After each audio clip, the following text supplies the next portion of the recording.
Hi guys, welcome to another OmniFocus Fitness video. Today we will be discussing glucose, the glucose molecule from a nutritional and a physiological point of view. We will be combining both of them so that you have the fullest understanding of what glucose is. We'll go into the function of glucose. We'll go into what types of glucose there are. We'll go into the digestion, absorption. We're going to go into a whole bunch of different avenues without too much detail, but with enough detail that you feel like you have a better educated idea of what glucose is. So without further ado, we will go to the meat of the video. As usual, of course, there is a menu system after this introduction so that you can skip to various parts of the video. All right, that said, let's move on. Let's do it.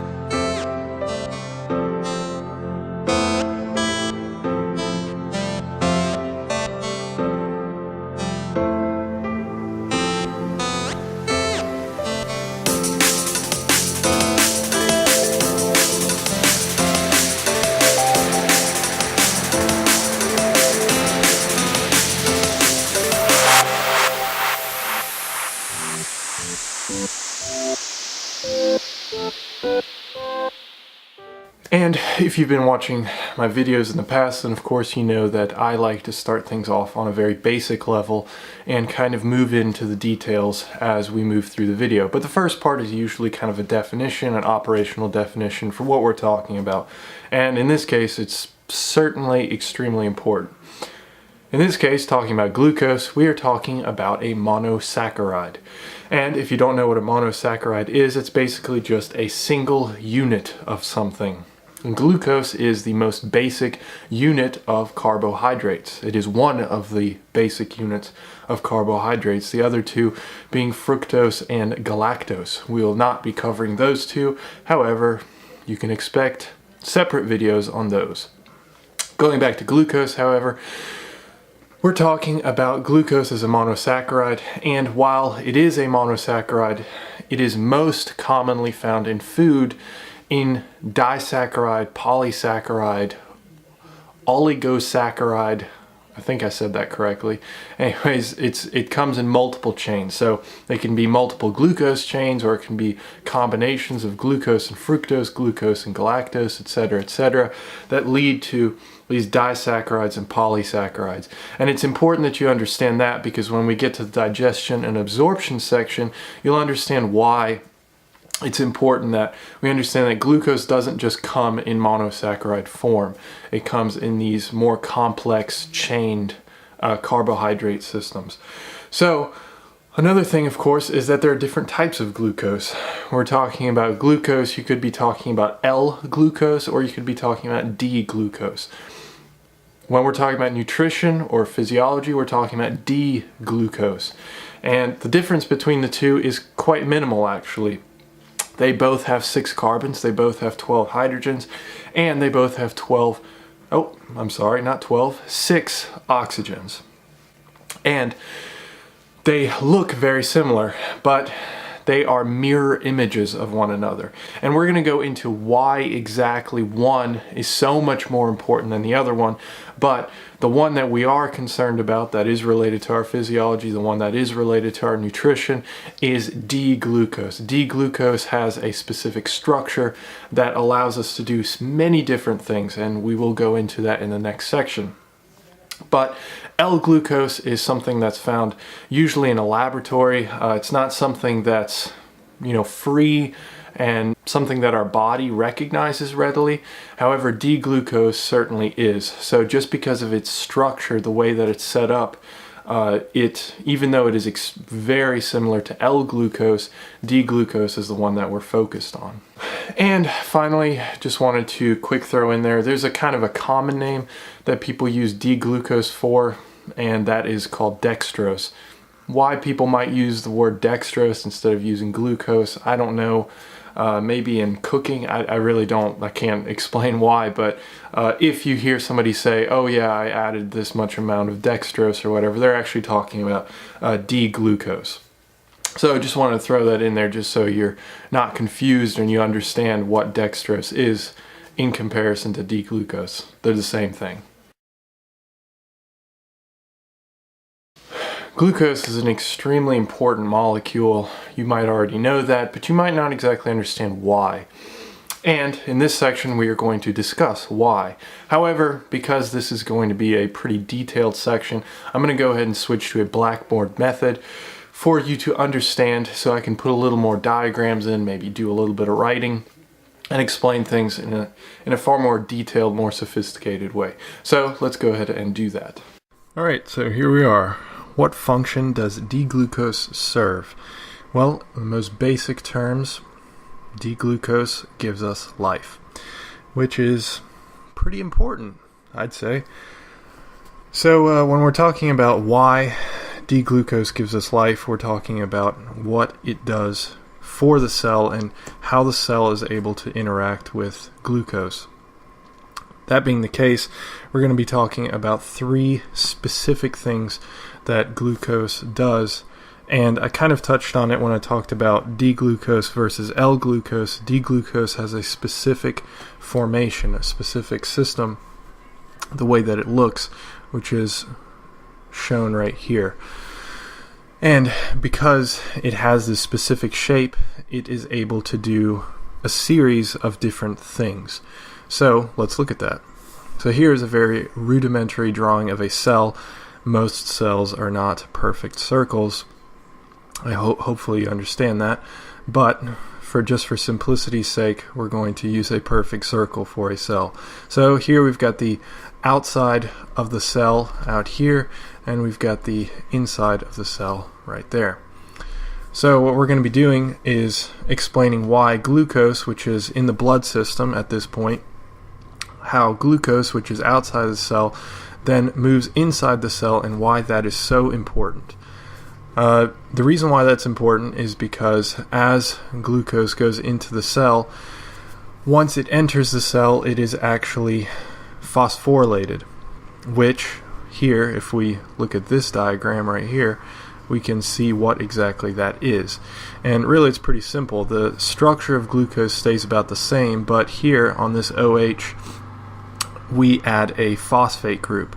And the reason why that's important is going to be pretty evident in just a second. So the one big reason is that it can't then diffuse back out of the cell. If glucose is then allowed to then diffuse back out of the cell, then that means that we have a system that is completely inefficient. There's no way for us to then continue the use of glucose to create energy, which is the biggest reason why we love glucose so much, is because, and why we need glucose is because it is the driving catalyst. It is the driving force for all of our metabolism.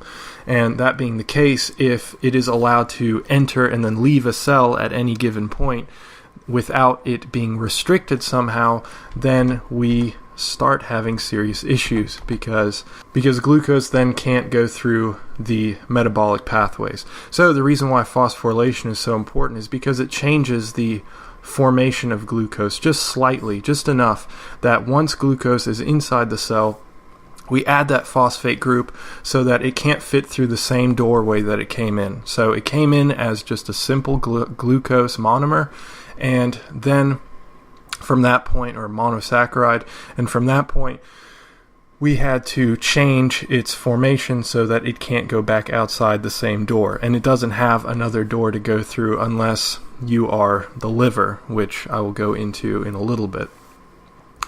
But that being said, so now we've got our glucose and it's been phosphorylated, which turns it into glucose 6-phosphate. And if you're not familiar with metabolic pathways, glucose 6-phosphate then allows us to do 2 different things, which are both equally important. So the first thing is, if we still have room to store glucose, because our body is capable of storing glucose in terms of glycogen, so chains of glucose create glycogen, and we go through that using a system called glycogenesis. I have a video specifically designed to describe that particular process, but so we're not going to go through all the details of it, but just so you know that glucose 6-phosphate, once it's been phosphorylated, something needs to happen to it. It can't just chill there. It can't just chill inside the cell and do nothing. It's obviously prevented from diffusing back out of the cell, so the body has to do something with it. The cells have to do something with it.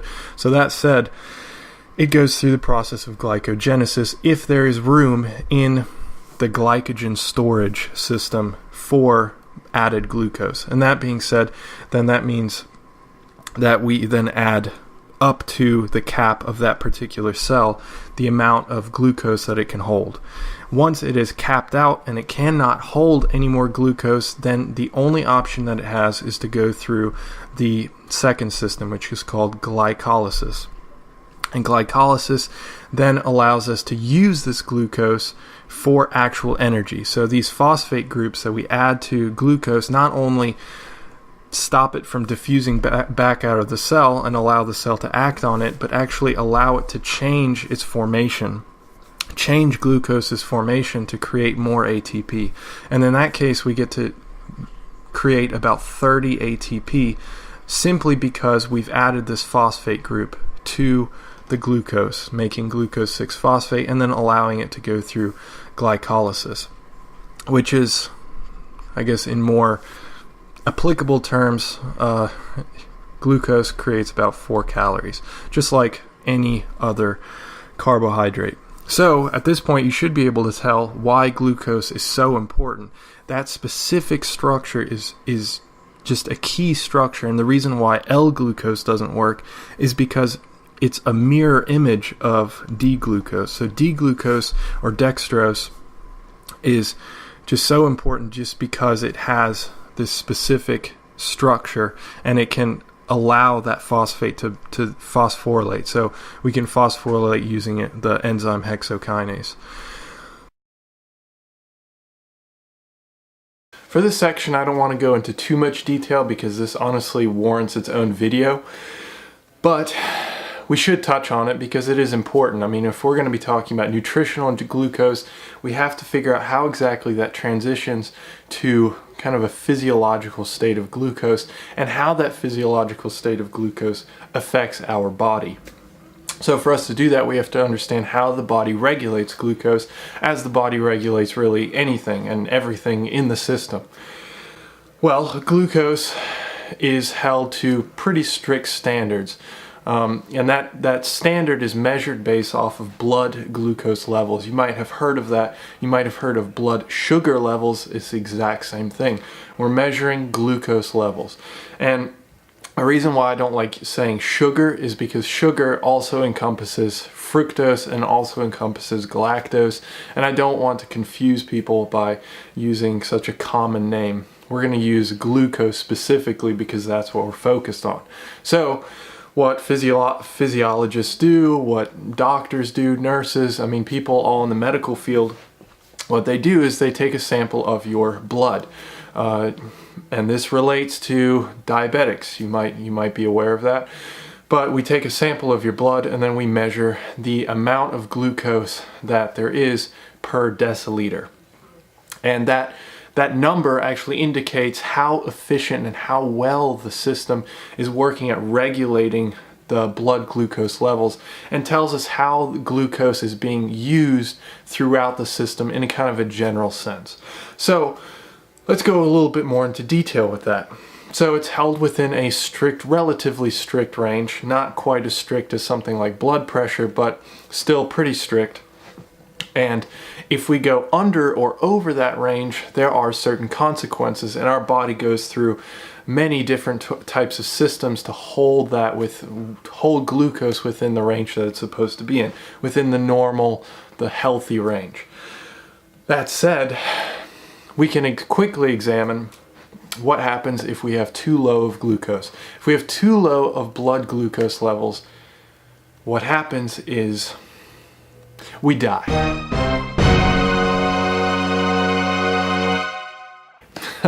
Pretty simple.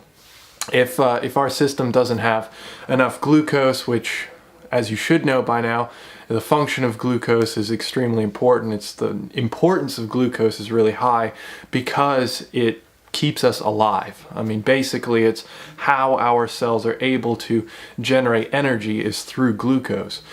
So that said, if we have too low of blood glucose levels, that means that the cells have taken up as much as they possibly can without you dying. And really the only states that you're actually going to have that is if you're hypoglycemic, if you have some sort of illness, disease, or you've been starving for a really long time and you don't have much left on your body.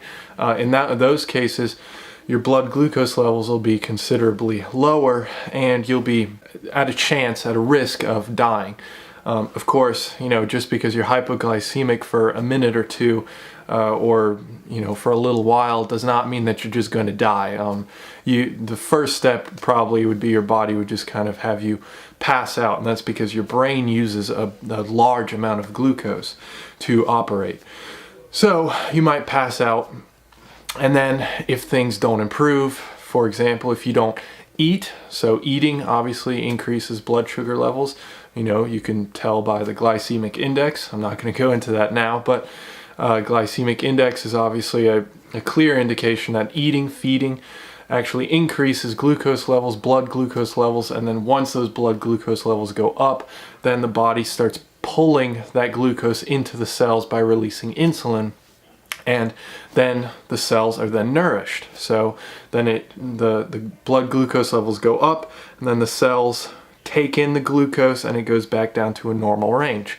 That seems pretty self-explanatory, and then we put on weight. There's a lot more to it than that, but that's a very basic understanding. Another thing that the body can do when it has the resources, let's say if you're just hypoglycemic and you're not starving, for example, you haven't been starving for 2-3 weeks or whatever, however long it's been, then in that case, your body can also go through a process called gluconeogenesis. You might be familiar with it. Gluconeogenesis is using other substrates other than glucose and creating glucose out of it. So you can do it out of amino acids, you can do it out of fatty acids, you can use really any sort of substrate, any sort of macromolecule, and your body has the ability to then turn that into glucose, which is a marvelous process. It's really incredible. So even if you don't consume glucose, which is basically the whole point of why carbohydrates, while they are important, they aren't essential to life. As long as you're still getting enough caloric level from other macronutrients that are essential to life, like protein and fats, in that case, the body can then use gluconeogenesis in the liver to then create more glucose. Another aspect, of course, is if it's temporary hypoglycemia, which lowered blood glucose levels, then that means that your body could also release glucose from the liver. So while the muscle cells take in glucose, they can't release glucose, but they can use the glucose within the actual muscle cells themselves to continue action, to continue movement as you need it, like this. I'm using glucose right now. Not very much, but still I'm using glucose. On the other hand, the liver, however, can release glucose, and that's why the liver is so important, among many other reasons, but the liver is so important because it can go through gluconeogenesis, and even beside gluconeogenesis, it can release glycogen.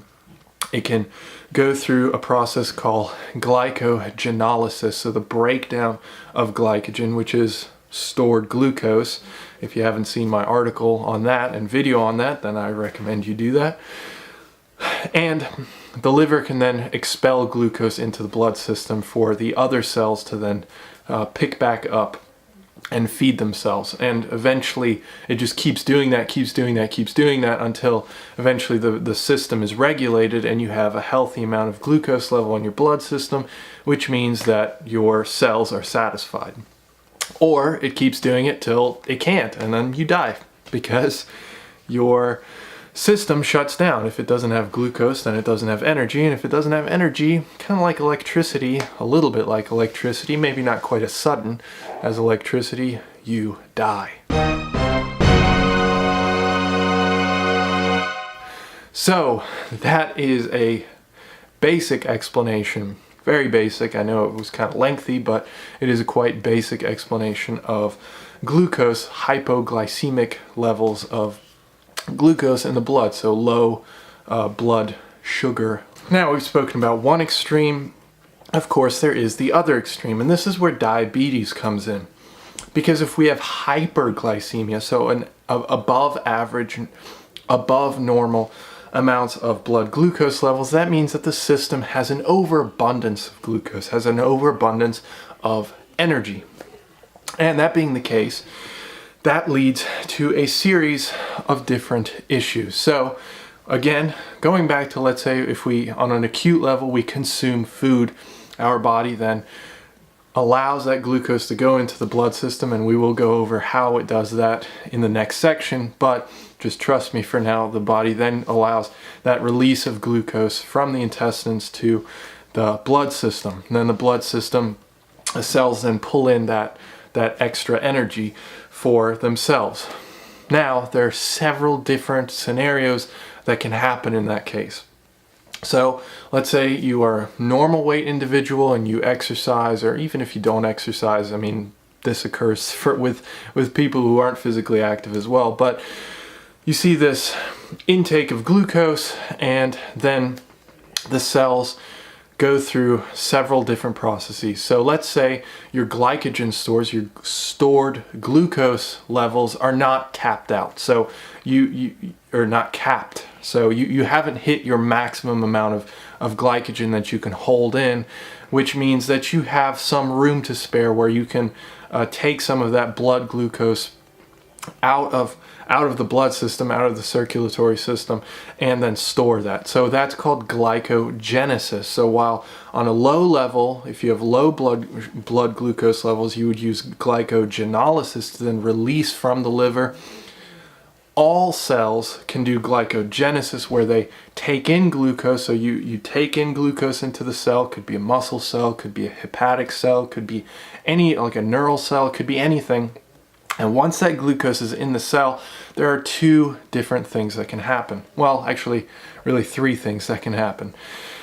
And one of them is, of course, glycogenesis, having that glucose then be stored as glycogen. However, it comes to a point where our body no longer needs to store, or cannot store any more glycogen, cannot store any more glucose, because that ends up leading to becoming overweight. And the reason why that is because glucose then goes through a process called de novo lipogenesis.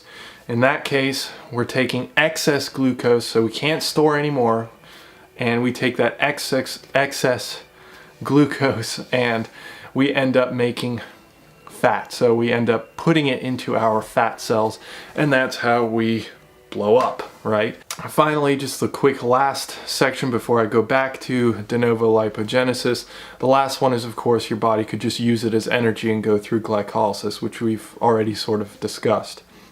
Now, going back to de novo lipogenesis, in this case, if you start gaining a whole bunch of weight, that means that your body's chronically at a higher level of blood glucose. You have an overabundance of energy, and you're continuously taxing your system. You're continuously putting more and more weight on until you reach a point where your body just can't control it that well, and your blood sugar, your blood glucose levels start rising above their normal range, which means then you go into a pre-diabetes state. And then eventually, if you continue going along that route, keep consuming energy, keep going through de novo lipogenesis, in that case, then you start developing diabetes. And in that case, that leads to kind of a continuous overabundance of glucose in the system. Now, why might that be bad?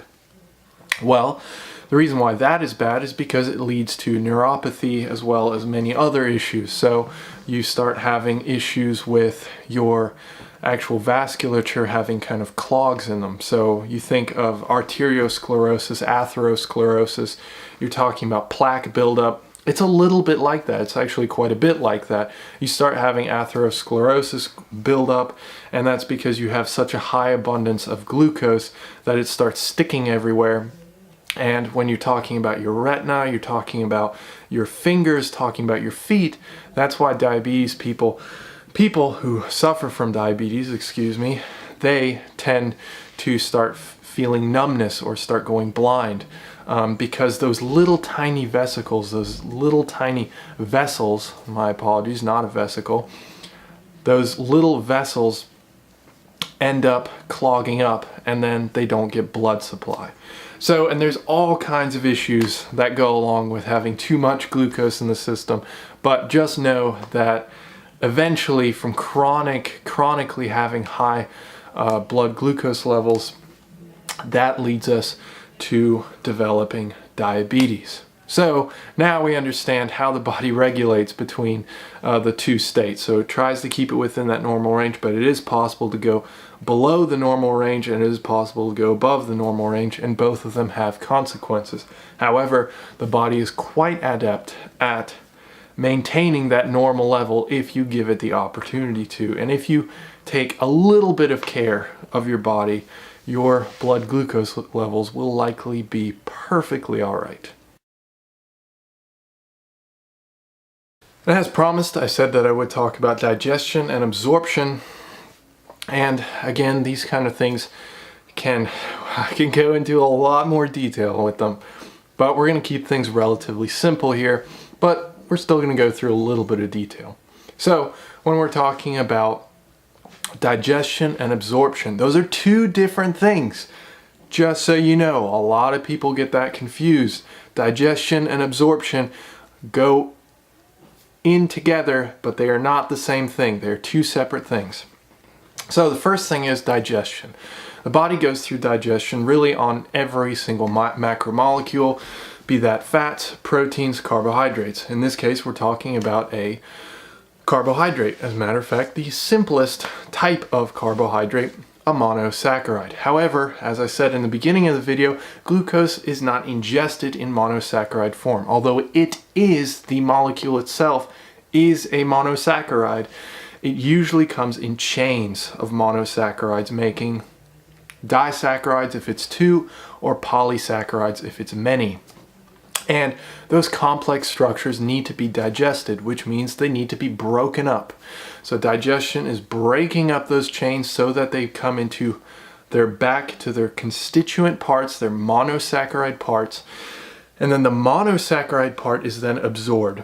Only the monosaccharide part can be absorbed. No disaccharides, no polysaccharides, only the monosaccharide. So we need to start from a polysaccharide glucose chain and end up as a monosaccharide, a single unit of glucose. How do we do that? We go through digestion. And digestion for carbohydrates, specifically glucose in this case, begins at the mouth. Most people, of course, chew their food.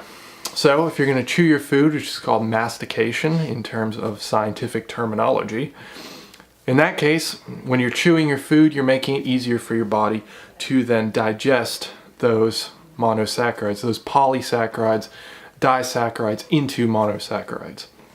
Not only that, glucose has specific salivary enzymes. So the saliva that you build up in your mouth, that also contains enzymes that help start breaking apart. It's very rudimentary. It's very much the beginning of digestion, but that beginning of digestion is still important. So we start salivating and saliva gets all over the food stuff that we eat, and then we end up ingesting it. So then it goes into our stomach, and there in our stomach it meets the famous hydrochloric acid. We are talking about a very strong acid found in our stomach, which helps with digestion. It's a massive part of digestion. As a matter of fact, the majority of digestion occurs here because of this acid is so powerful, and it breaks everything up more and more, a majority, like I said, and then balls it up into chyme, what's called chyme.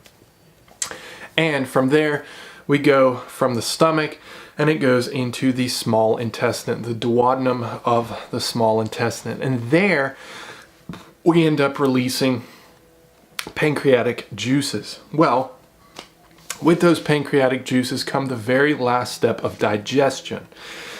Even though we are in the small intestine, which is known for its absorption, and we'll get to that in a second, more digestion occurs. The final stages of digestion occur as the last bits of polysaccharides and disaccharides containing glucose are broken up so that everything, all the glucose is now from where it was as a polysaccharide, disaccharide in our mouth, is now a monosaccharide, a monomer in our small intestine. And from there, it gets absorbed, so it gets taken in. So absorption is taking in, and again, we can only do that if glucose is its most basic, simple form, which is again, monosaccharide. And in that case, it goes through the epithelial wall, so the epithelial cell wall, which is our intestinal wall. And once it does that, body pulls it in, and it's very efficient at this. It does this very well. It does this very quickly. That's why glycemic index somewhat matters for certain people.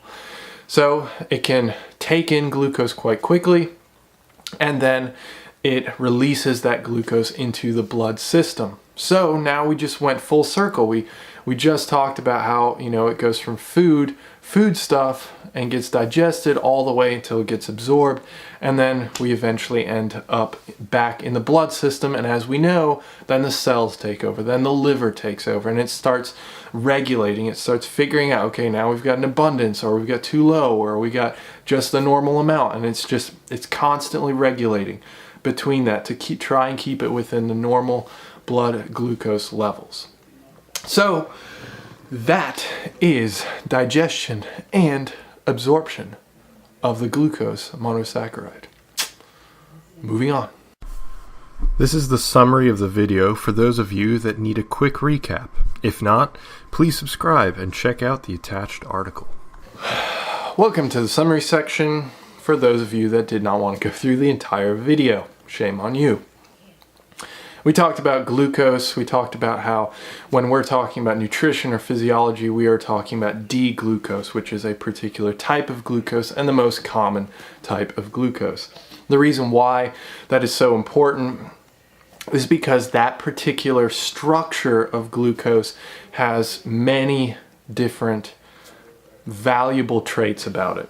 It allows us to supply our body with energy, and our body has many different mechanisms to make sure that we have enough glucose. We don't even have to take in glucose to have glucose in our system. The body is able, through the liver, to go through a process called gluconeogenesis.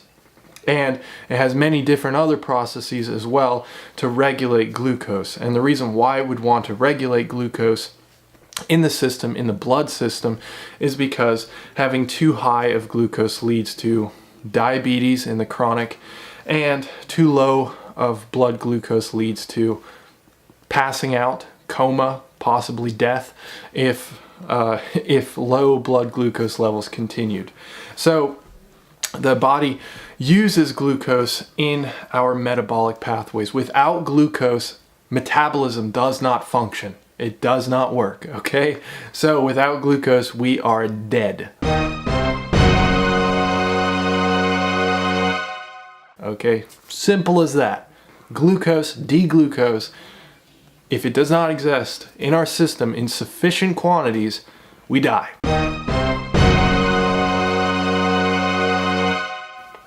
Simple as that. We also talked about digestion and absorption. We talked about how digestion begins in the mouth with mastication, chewing. Of course, also the salivary enzymes that are specific to carbohydrates, because glucose is a carbohydrate. It is a monosaccharide. And although it comes in as a polysaccharide, a disaccharide, which is a multiple chain system, it can only be absorbed as a monosaccharide. So the body goes from chewing and using saliva to start breaking down those polysaccharides, it goes into the stomach, meets hydrochloric acid, where there it gets broken up quite a bit more, turns into chyme, which is basically just a combination of all that stuff plus the acid, and then goes into the small intestine. And from there, there are a few more enzymes that act on that chyme to break up glucose from its polysaccharide versions into its monosaccharide version, and there it is absorbed and then re-released into the bloodstream. And when it is released into the bloodstream, then the cells, the muscle cells, nerve cells, I mean every cell, the hepatic cells, the liver cells, they all intake glucose so that we can function. So I've got movement, so I can talk, so I can think, because specifically our brain uses a ton of glucose. And that is the basics explained to you. However, of course, as with anything, all my videos, most of my videos, all my videos, there's an article that goes into more details, that goes into far more details, matter of fact, and actually has all my sources listed. If you would like to check on any of my sources, of course I've got them listed below in the article. And the article is listed below as well as when the screen blacks out. If you found the information useful, please absolutely subscribe and like the video. It certainly motivates me to keep creating this content for you and as well for me. I mean, I'm going to keep creating this content, but it of course really helps when I see that subscriber number increase so that I can feel like I'm not just talking to myself all the time. Okay, without further ado, that's it. I will catch you in the next video. Have a good one. See ya.